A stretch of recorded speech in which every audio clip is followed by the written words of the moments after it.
Day 188. Flexibility time. Meet your ACG.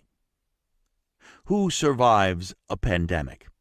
Those who are flexible.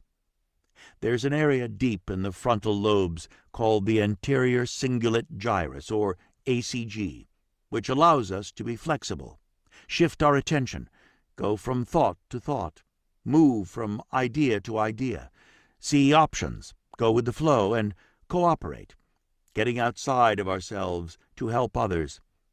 The ACG is also involved in error detection. If you come home and see the front door wide open, for example, even though you know you locked it, it triggers appropriate caution in your mind. When the ACG is healthy, we tend to be flexible, adaptable, and cooperative, learn from our mistakes, and effectively notice when things are wrong. When it is underactive, often due to head trauma or exposure to damaging toxins, we tend to be quiet and withdrawn. Alternatively, when the ACG is overactive, often due to low levels of the calming neurotransmitter serotonin, people tend to get stuck on negative thoughts, obsessions, or negative behaviors, compulsions or addictions, and be uncooperative. Serotonin-enhancing strategies such as supplements like 5-HTP or saffron and selective serotonin reuptake inhibitor, SSRI medications, have been used for decades to treat anxiety, depression, and obsessive-compulsive disorder, OCD.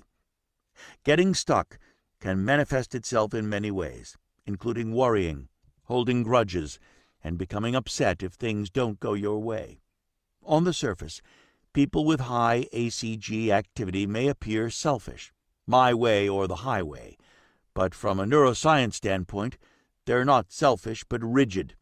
Inflexibility causes them to automatically say no even when saying yes may be their best option. They have trouble seeing options and tend to be argumentative and oppositional. Plus, they tend to see too many errors in themselves, their spouses, kids, co-workers, and organizations, such as schools, government, and churches.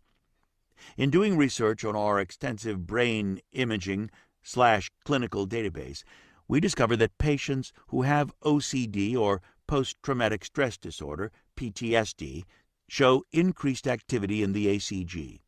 In both disorders, people get stuck on negative feelings, thoughts, and behaviors.